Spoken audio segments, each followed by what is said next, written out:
Do you have a PowerPoint to start with? I do not. So you're free to go ahead and make sure yours is working.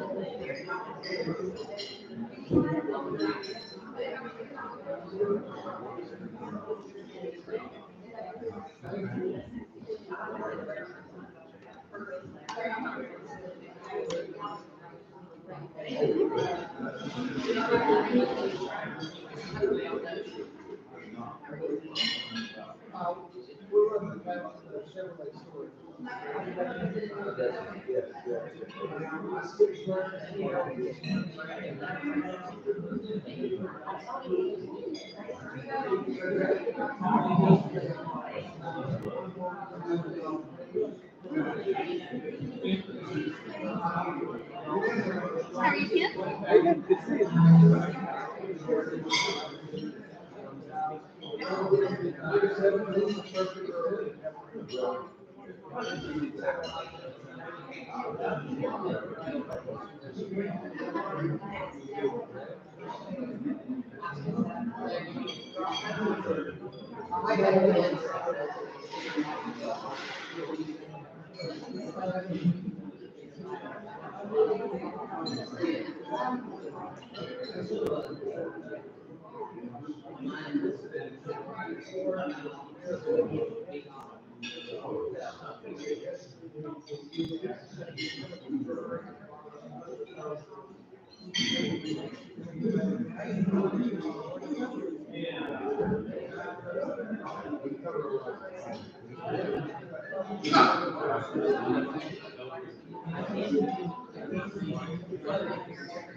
Good afternoon and welcome to the Rotary Club of LaGrange on March 8th, 2023. Please join me in the Pledge of Allegiance, followed by the invitation to be given by Susan Ferguson. Pledge allegiance to the flag of the United States of America and to the republic for which it stands, one nation under God, indivisible, with liberty and justice for all. Please join me in prayer. Dear Lord, we thank you for this absolutely beautiful day, as we thank you for every day that we are given. We thank you for the different seasons that we have in nature, along with the different seasons of our lives.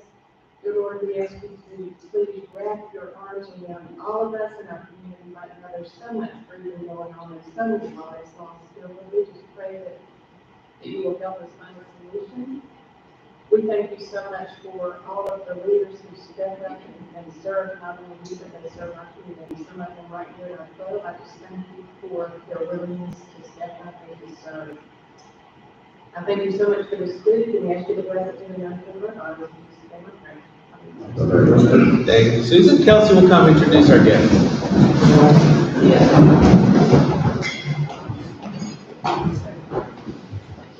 Good afternoon.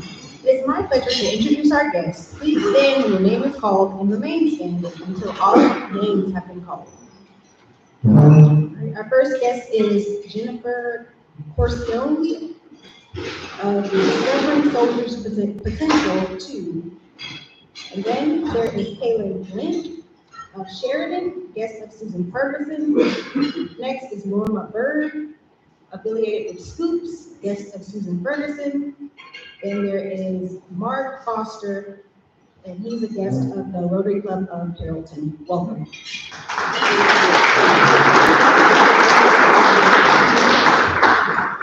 Sorry, we have actually one more guest. I would like to bring up John Harold so he can introduce his own guest. I know he walked up, but I have Maggie Taylor, intern from Auburn, and kudos to Auburn. They provide wonderful interns just about 2 every semester. Maggie's doing a fabulous job.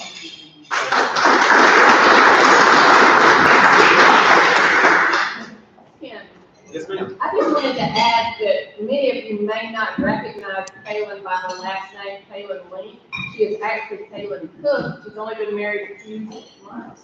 But her grandparents were Beth and Wayne Godwin, and Beth, and her mom is April. So I know probably everybody in the room remembers Beth Godwin, her grandmother.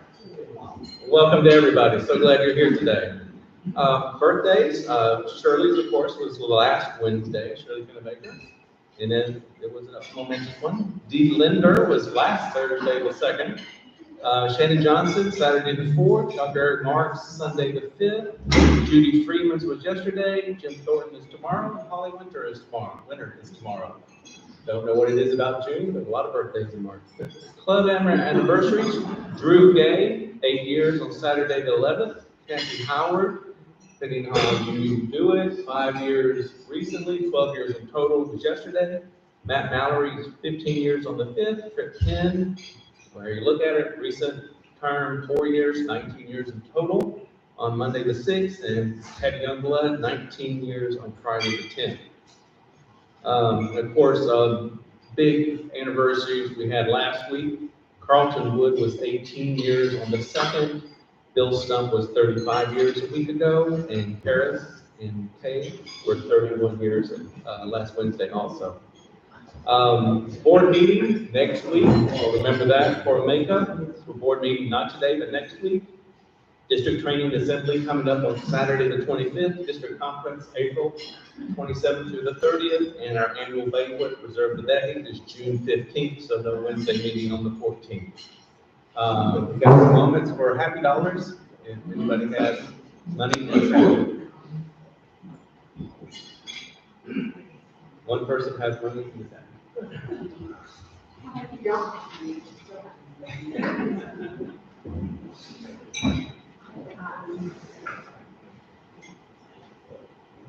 This is actually a happy dollar recognizing Dr. Dick Ingram. He was here in January talking about the American Friends of Lafayette. They were going to be in LaGrange in June, on June the 8th. And so he called me a couple of weeks ago, and I think that Bill Bowling made this announcement, and so far we have gotten no takers from Rotary. So I told Bill I would come back up and try it again. He has a casting call for us. They're going to have a group on the 8th of June from all over the country, and all you have to do is be fitted for a costume, which Kim Barber Knoll will do at LaGrange College in April, and have a little script, which you do not have to memorize. You just have to talk about Lafayette. And I think he needs about 30 people to do this. So he's trying to work on it, and I know we have theatrical people in here. You don't even have to be theatrical. You have to just be willing to do this for the community. So if you will see me, I will connect you with Dr. Ingram to get you more of the information. But again, not until June the 8th, not real hard. So if you'd like to do it, let me know. I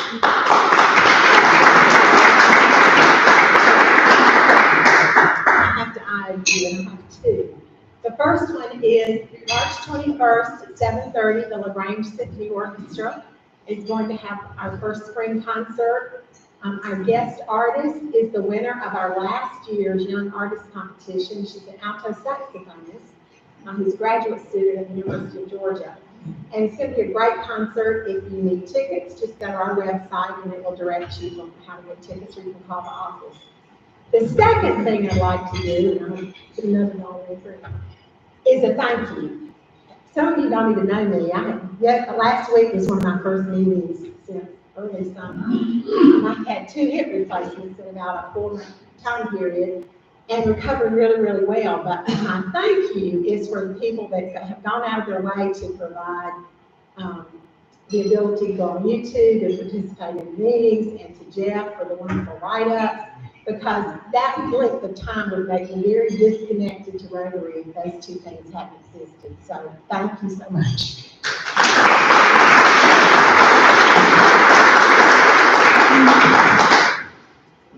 A student made me very happy this morning. We had the 5th grade from Hollis-Pan at Hilton Dales.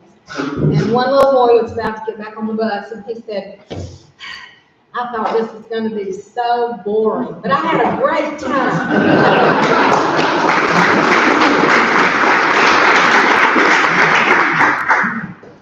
Okay, thank you. And Eve, if you'll come up and introduce our program.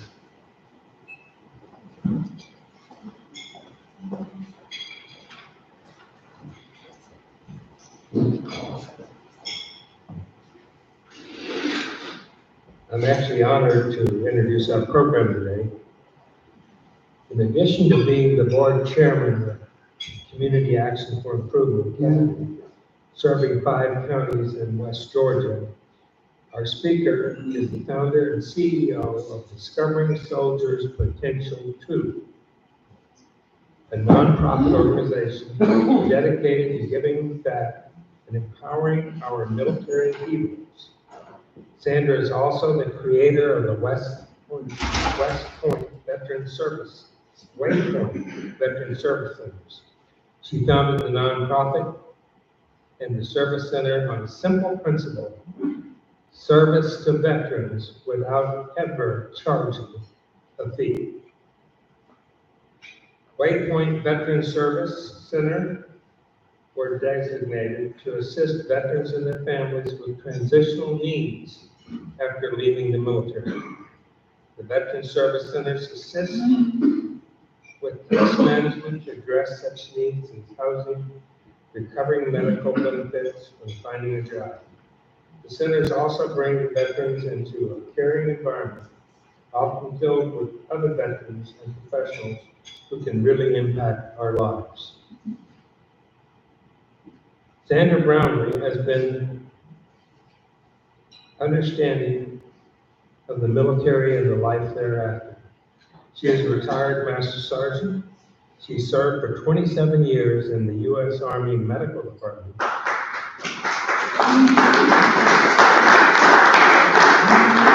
Before returning to her hometown here. In addition to training, teaching, and mentoring hundreds of officers, non-commissioned officers, soldiers, and civilians, She spearheaded numerous advances in leadership, management, and clinical practices. Sandra earned a bachelor's degree in personal management and a master's in healthcare administration. Over the course of her Army career, she earned many awards, including the National Defense Service Ribbon, the Army Presidential Unit Citation Ribbon, the Global War on Terrorism Expeditionary Ribbon, Meritorious Service Ribbon, Army Overseas Service Ribbon, Joint Service Commendation Ribbon, Legion of Merit Ribbon, and so many more. I'm not going to read them out. So let's welcome back Sandra Brown.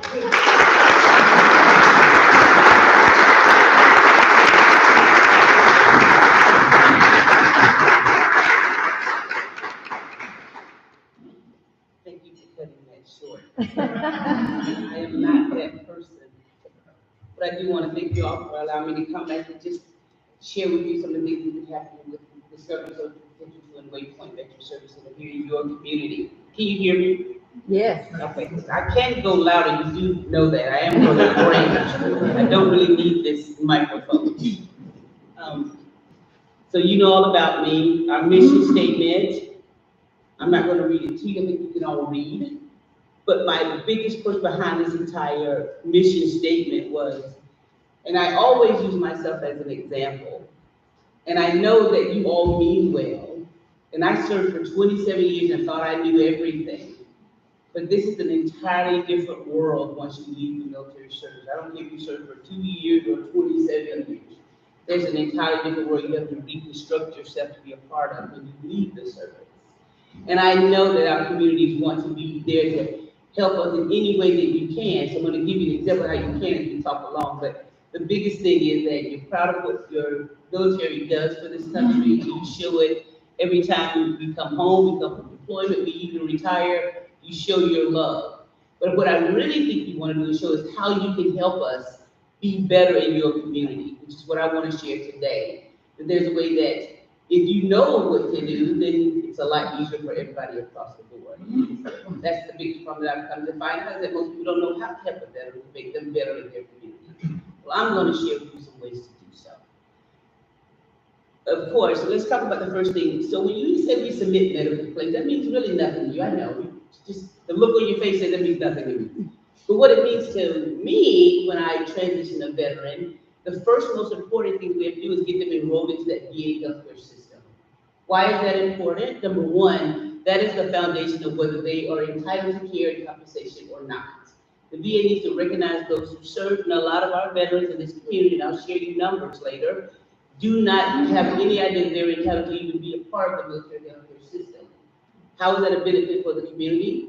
If they're enrolled in the VA healthcare system, then they don't bog down your medical healthcare system. Do you understand what I'm saying? So even if they come to your emergency room and have no funding, that's one thing, but if they're enrolled in the VA system and come to your emergency room, then the VA covers that cost, not you, not your community. So that's imperative that we get them enrolled in the VA healthcare system. That's the first part. The second part that goes along with that is, of course, medical claims. Now, what is medical claims? Now, this is going to be the juicy part that you want to know about today. So, medical claims, let me share with you. I did some work this weekend. So, when we say medical claim, that means that that veteran has experienced a health issue, a physical issue, a mental issue while serving on active duty. Our job at Waypoint Veteran Service Centers are to find out what those issues were, and then report them back to the VA system. The VA system then in turn pays that veteran for the suffering, pain, illnesses, or injuries they suffer while on active duty. You follow me? That money can range from a 10% up to 100%. Now, I know you want to know about those numbers. I'm going to give you some numbers. And the first number I'm going to give you is, let's say I'm private snubbing, and I came to see Ms. Brownlee at Waypoint, and she filed my claim for me, and they told me I had 10%. Now, 10% in his world means that he will get $165 for the rest of his life. No question, that's his money, he earned that. But that number goes from 10 up to 100. So let me give you an example of someone like myself who lives in your community, and I have 100%. So that means that, and I don't mind telling you, but for the rest of my life, they're going to pay me about $4 grand a month for the rest of my life. And that's money, what I'm saying to you is coming back into our community. I'm not asking you to pay for anything because the VA is gonna cover those costs. So any money that I get goes into my home, goes into my community, goes into my grocery stores, gas stations, banks, all of the above. Now, I just did an average of 30 people. Keep in mind, we have 444 veterans enrolled on our rolls right now. We've thought about 400 claims thus far. I took an average of just 30 veterans that we filed a claim for, who had received compensation between 10% and 100%. The number varies as it goes up. In a 30-day, are we on this? Oh, good. I'm not used to this is too fancy. We have 44 veterans on active roll, an average monthly compensation of just 30 of our veterans that I randomly pulled to see what their percentage was, gave you an average of about $38,213 that comes back into this community monthly. Just from those 30 that we did. You take that 30 people and you average it over a year, this community is going to receive almost $500,000 every year for the rest of these people's lives as long as they live in your community. That's just from 30 people. Now I have 400. Okay? So if you look at if we did the entire 414 additional, $6,328,073 or $0.73 will come back into this community every year as long as they reside in your community. That is a large amount of money that if a veteran is properly transitioned, that this community will receive.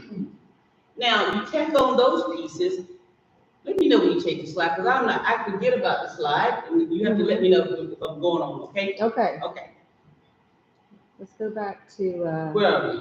we were talking about the Did I do waypoints. all that? Did I do that? Yeah. We talked about the waypoints and how we service at the waypoints, but that piece, that compensation piece, is a very important piece of what we do. Yes. Now, let's just go back to let's just calm down a little bit. Where are we? Let's talk through some of the Yes. capabilities. So our biggest, and the reason why I started this nonprofit, when he asked me a question at the thing, he's like, what does the two mean? And so I told him that Discovering Soldiers' Potential 2 means that while we're serving on active duty, we're well aware of what our mission is, what we're supposed to do to protect this country and keep everyone safe. When we come back home to our communities, just like myself, I really wasn't sure how I was supposed to fit into that community, what I was supposed to provide to that community, and how I would be a part of that community.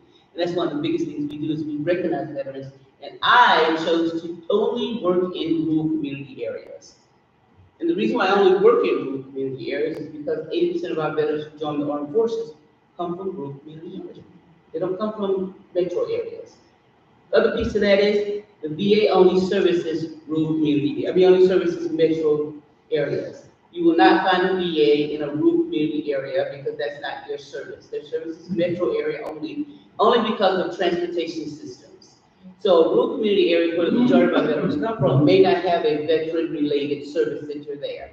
And that's why when I created DSP2 and Waypoint Veteran Service Center, it was to provide that rural community care to veterans who could not have access to VA systems in metro cities. And because of that, we have now been in service since 2016.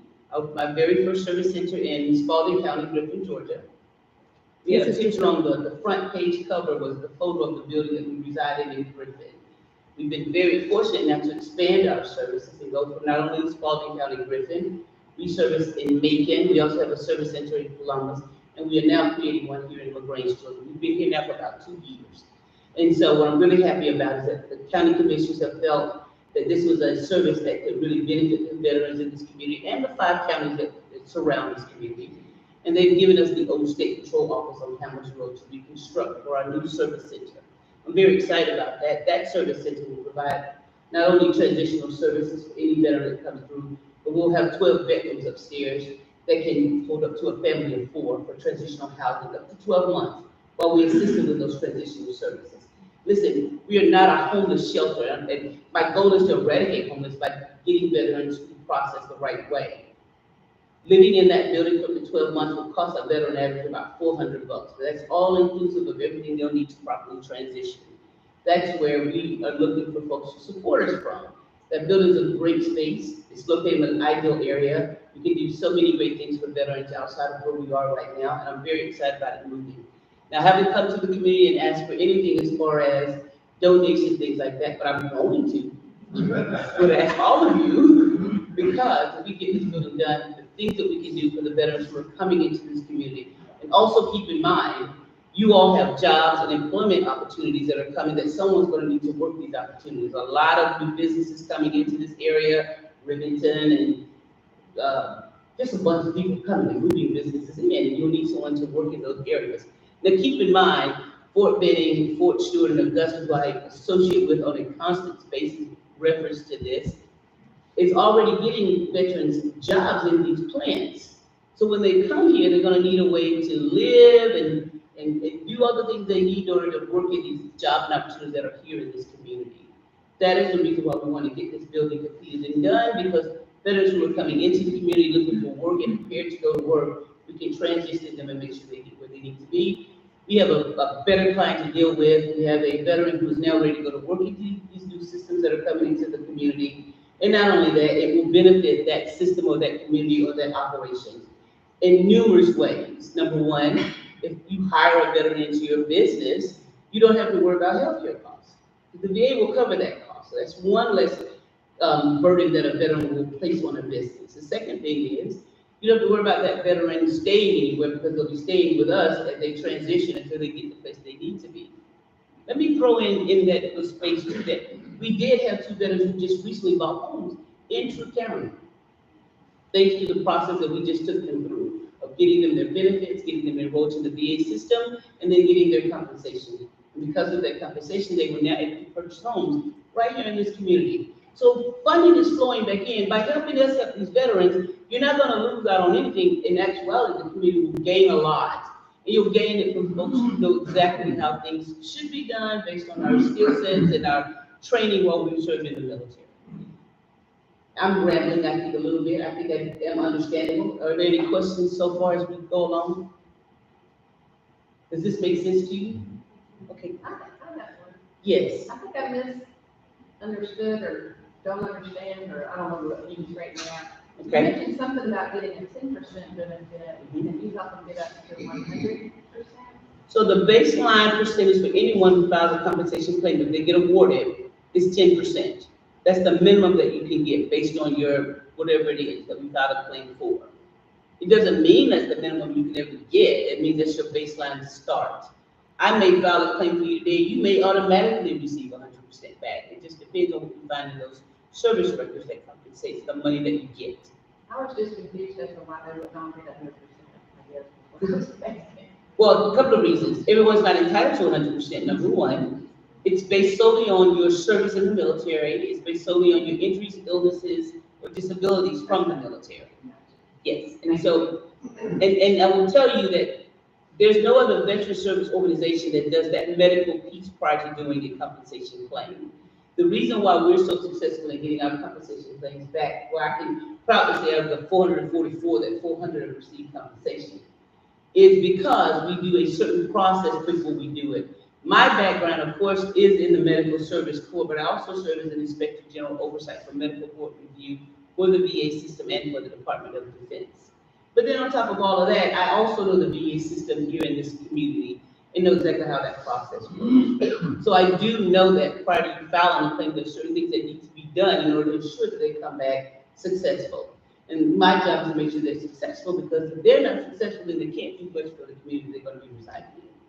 But if you come in with money in your pocket, you're not homeless, you're not a derelict, or whatever the titles people put on them, and I say them because we're talking about ourselves. And I know that it's difficult if you're homeless to try to figure out how to get where you need to be, but through the Veteran Service Center here in Waypoint, that's our job, is to make sure you understand the process and where you should be. Yes, ma'am. The process we're filing for disability, my dad served a year on war. He's just hit 100% a few years ago. But then you have a young vet who went over somewhere from, so he got too hot, he got 100%, like right away. I just don't think that's fair. Was that? I'll tell Some of these you. guys are going in the military and making up symptoms and different things. getting 100%. And then you got a guy who actually served in the war. It was a big struggle for me. I had to write like millions of letters for him to get 100%. So you probably already many letters because the process wasn't there for you to do that. That's one thing. Another thing is, you can't really base that 100% on the individual person. You may see someone like myself who looks totally fit and healthy and fine, and I'm 100%. But someone else over here who maybe 18 years old and did 2 years and is getting 100%, but he may have served for 3 tours in Afghanistan. It all depends on their medical service. So I cannot sit here and tell you why your dad got something based on what someone else got, because everyone's an individual person. So when they come into my service center, my job is to find those items and then project those items to the VA.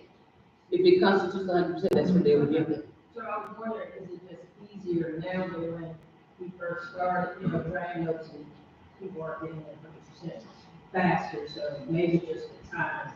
Well, I will tell you that since Vietnam, times have changed, and the VA has changed its system because they realized the detriment that was being caused. And now there's new things that have come out, like the FACT Act and the, burn pit registry. There's lots of new things that are coming out now. The VA can identify problems a lot quicker than before. Now, mind you, I service veterans from World War II, from Korea, World War II, Korea to present day. So I have veterans in my system right now from all those wars. And I can do the same process on every single one of them. Mm-hmm. Anyone else? Did I miss any that stuff on the slide? Jennifer, let me know. Just, general information about our numbers in Troup County and Yes. how many we've served just at the Troup County location. Yes. A little bit about, the types of numbers of homeless vets in Georgia on any given night, well over 1,000. Now we'll share, let me just share a little bit about that homeless situation and the average number, and that's a true number. Here's the thing. A lot of our veterans who are homeless reside in Atlanta. 6 homeless shelters, a lot of homeless shelters in Atlanta that have recently, in the past 3-4 years, have shut down. Well, they shut down, so where do people go? They're going to go wherever they feel they can receive some type of care or assistance if they're homeless, of course. And you're not excluded. The difference is that you have a waypoint veterans. Okay. That's crazy, isn't it? The difference is you have a waypoint veteran service center here in your community where you can refer these veterans to. So before they become a burden on the community, you can refer them to us to see how we can appropriately address those issues before it becomes something that is should. And I will tell you that we are getting more and more every day. I get phone calls every single day from someone who says they're homeless, from every single day from a veteran. I was late getting here because we had a veteran that walked in who says, my son just had a stroke. What do I do? Okay, let's talk about that. So understand that it's entire folks sitting here. I don't know if any of you served, you did, thank you for your service. If your father served and your mom's still alive and you wonder if she's entitled to anything, I get these types of questions all the time. I'm glad to say that I can give an answer that will be beneficial to that individual. So don't think that this is just about someone who serves. It's also about your family members, spouses, and children who may be beneficial to education, to DIC, to monies even after that person may have passed on. I just serviced a 70-year-old wife of a veteran who passed away 2 years ago. He was 100%. She did not know that she was entitled to DIC. She was, so now she gets his compensation. So these are the kind of things. It's not just about the veterans, it's also about the family members and the community as well. This might be an awful law, but just out of curiosity, of these 444 do you have any idea how many of them are parents of murdered children currently? When you would ask me the number, not my head, no, but in their application, yes, we list all the family members. So these numbers I gave you, even with this compensation sheet, the numbers that I gave you are the baseline number for what a veteran will receive. So if you say there's a veteran that 80% is going to get $1,200, that's just the base number. Now, as we add on family members, dependents, children, that number increases. So his baseline number my baseline number may be this number, but once I add on my children and your spouse, then that number increases. So that number is really a baseline number of what this community is receiving back from just the 30 that I talked about. If you want me to do the 400 altogether, so you would really receive it back on an annual basis. Anyway, that depends on family, yeah, the number gets, you get more for all those special things, outside of that baseline salary or baseline accommodation. And Sandra, in closing, I would just like to add that the piece that makes us extremely unique from other veteran service organizations is that of those big dollar amounts that you saw there, we take 0% of that. We do not charge a veteran ever for our services. Anything that we provide, any of the counseling, the linkage to resources, the services that they provide through the VA, none of that is, we never take fees for any of that. So I've yet to find another organization modeled like that. Most organizations that have veteran service officers who process these claims operate by charging a fee or percentage of that money that they recoup. And we don't do any of that. So if a veteran gets $38,213, every penny of that belongs to the veteran. So we operate absolutely 100% off of small donations and grant writing. So please keep that in mind. We are lucky to have some really good partners in the community, and some local granting organizations that have been kind enough to allow us to apply, and we'll continue to do that. But that piece is very important because it could be a really expensive and lucrative career for someone to just do that and charge veterans. But we don't do that, so I wanted to add that. And I get calls every day from folks who said I filed a claim and I can pay this personal percentage for the next 6 months or whatever I got. I will tell you that number one, it's against the law. Number one. Number two, you can hire a lawyer if you want. That lawyer will not be able to do any more than I can do. So you can give him your money if you want to, or you can come and see me. And not only that, I do not charge that. I have not got paid since I started this nonprofit back in 2016. And none of the folks who work for me receive a salary. We all do this as a volunteer basis. And I'm very excited about that. We have clocked over thousands of hours of volunteer services, so much so that we're able to keep all of our service centers open 4 days a week and service people from 10 to 3 every day. So it's like a working business, but these folks come in of their own accord. And I'm very appreciative for that. So, This may sound stupid, because I don't know a lot about this, but it sounds like to me that basically the military and the VA do a terrible job of exiting people out of their services and letting them know what benefits are available to them and how to receive them. That you have this hodgepodge mosaic of nonprofits, and it just seems like it's like a disaster. So for my first 2 years before we started this nonprofit, all I did was research. I called about 470 organizations to find out who was doing what. But I will tell you that as a service member, when you decide that you're going to leave the service, you've done your tours of duty, now you're ready to go home and work with mom and dad or whatever, you are technically, the military gives you 1 year prior to your actual exit date to prepare for transition. But use me as an example. As a sergeant major sitting in my office saying, okay, I'm going to retire. And I got 6 months that I'm going to take care of this bench because I'm ready to go. Well, that sounds all good on paper. My replacement didn't show up for 30 days prior to PTSD. And I had done 27 years in the armed forces. How much did I know about civilian life? Not much. I didn't really think about it at all. So to know that you have 30 days to try to transition, figure out what you're going to do with your life before you're gone, it happens all the time because mission dictates that. Your safety dictates what we do in the active duty world. So even though I may have wanted to go out and get started a year prior to leaving the service, my mission dictated that I could not do that. So because of that reason, you have to wait till your replacement comes in or someone's prepared to be able to move you to another spot. Because once you get into that year window of leaving the service, everything stops. I mean, you can't do a physical fitness exam, we can't send you to combat, we can't do anything with you. So yes, mission dictates that time frame, number one, and because of that, our Soldier for Life centers on all of these military installations, what they do is their biggest focus is to get you employed. They figure if I can just get you a job when you get out, at least that's a start to get you where. The problem with that is that if you have never had a job in a community like this, and you go into that job, you don't know what to expect, how to conduct yourself, or how to act, because you may be thinking something totally different. You may be that 3-year vet who went to Afghanistan 3 times. So you may not have any clue what you should be doing in that job. And so that's the purpose of having Waypoint Dental Services, is because we transition you, make you understand how the community is going to be living and work, so that there are hiccups that other people do things like become homeless or do things that are out of the ordinary, veterans. Does that make sense? I know it doesn't make sense, but it does make sense, because if we just let everybody decide they're gonna go when they wanna go, then we can't afford that risk. Yes. And that's what you talk about, okay, in that. Yes, sir. Are individuals living in the state pool now? No, we're in the process of renovating it right now. So because of that reason, is why I want you to be clear that we are a 501c3 nonprofit entity. Everything you donate to us is tax deductible, 100%.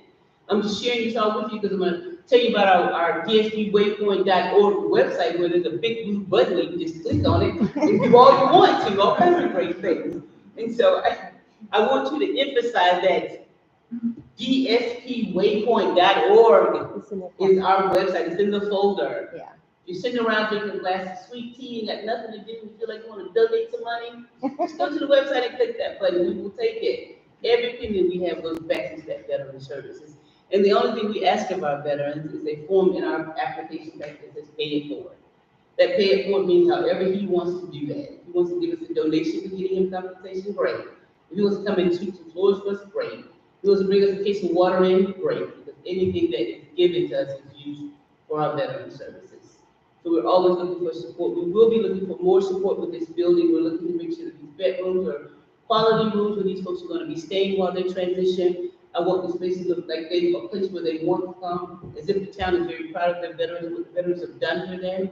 And so that's my goal, is to build this building out to where we'll have a proud place to come, and you guys have a proud place to see where our veterans get service at. So very happy about that. I will tell you, because of DSP2 and Waypoint Services, we now have our very first rural community VA healthcare center in Pike County. And a lot of our veterans in True County go there for services. So I do want you to know, because of our efforts of bringing the rural community veterans into the forefront, they have now put in a rural community CBOC for the first time in their VA district. So I'm very proud of that part. In our center in Griffin. In our center. We now have a telehealth system in our system in Griffin, Georgia, and you will have one here as well in True County when that center opens. So donate. Yay!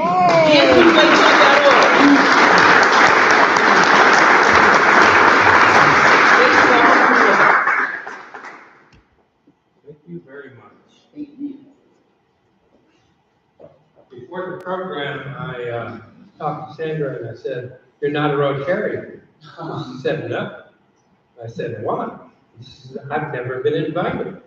So I have invited her. Same thing with Jennifer. Jennifer was in at Meriwether County for 7 years, and she hasn't been re-invited here, so she's also going to receive an invitation. So, Jen?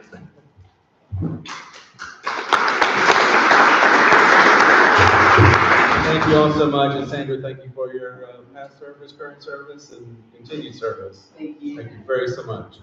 In honor and greatest appreciation of y'all being here today, we'll be making a donation to, in your honor, to Polio Plus, which is Rotary's effort to eradicate polio worldwide.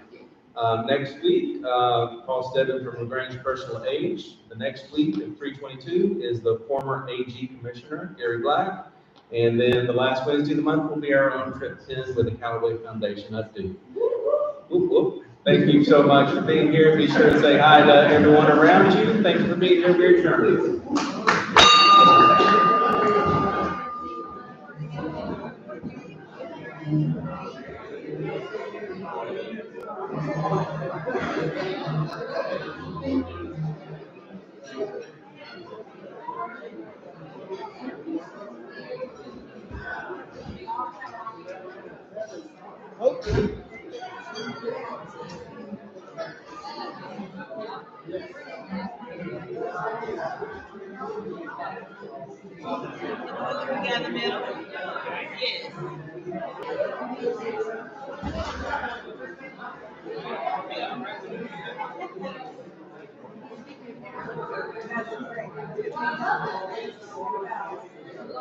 Thank you.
My Rotary visitor. Hey, change numbers to 10.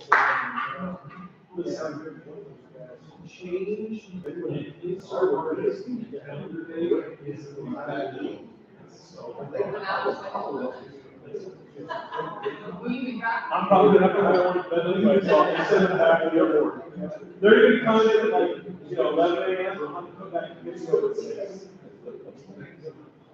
See. Take it all out. This with, Scott said that before.